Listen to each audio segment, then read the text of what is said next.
क्यों किया भगवान श्री कृष्ण ने राधा के पैरों का चरणामृत? आइए जानते हैं इस पौराणिक कथा में। चरणामृत से संबंधित एक पौराणिक कथा काफी प्रसिद्ध है, जो हमें श्री कृष्ण तथा राधा रानी के अटूट प्रेम की याद दिलाती है। कहते हैं कि एक बार नंदलाल काफी बीमार पड़ गए।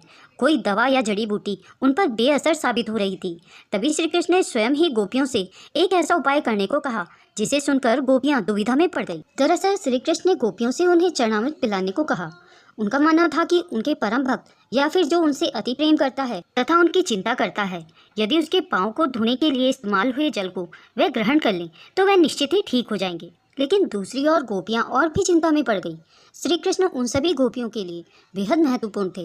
वे सभी उनकी परम भक्त थी, लेकिन उन्हें इस उपाय के निष्फल होने की चिंता सता रही थी। उनके मन में बार बार यह आ रहा था कि यदि उनमें से किसी एक गोपी ने अपने पाँव के इस्तेमाल से चरणामृत बना लिया और कृष्ण जी को पीने के लिए दिया और वह परम भक्त का कार्य तो कर देगी, परंतु किन्हीं कारणों से कान्हा ठीक ना हो सके तो उसे नरक भोगना पड़ेगा।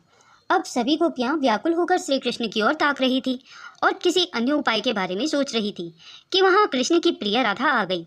अपने कृष्ण को इस हालत में देख करके राधा के तो जैसे प्राण ही निकल गए हों। जब गोपियों ने कृष्ण द्वारा बताया गया उपाय तो राधा ने एक क्षण भी व्यर्थ करना उचित न समझा और जल्द ही स्वयं के पांव धोकर चरणामृत तैयार कर श्री कृष्ण को पिलाने के लिए आगे बढ़ी। राधा जानती थी कि वह क्या कर रही है।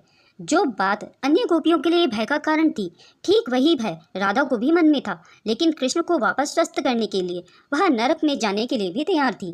आखिरकार कान्हा ने चरणामृत ग्रहण कर लिया और देखते ही देखते वह ठीक हो गए, क्योंकि वह राधा ही थी जिनके प्यार एवं सच्ची निष्ठा से कृष्ण जी तुरंत स्वस्थ हो गए। अपने कृष्ण को निरोग देखने के लिए राधा जी ने एक बार भी स्वयं के भविष्य की चिंता न की और वही किया जो उनका धर्म था। दोस्तों, अगर यह वीडियो आपको पसंद आई हो तो इसे लाइक करें, शेयर करें और कमेंट करें। अगर आप मेरे चैनल में नए हैं और रोचक कथा सुनना पसंद करते हैं तो मेरे चैनल को सब्सक्राइब करें। आगे मिलते हैं नई कहानी के साथ। कहानी को पूरा देखने के लिए बहुत बहुत धन्यवाद।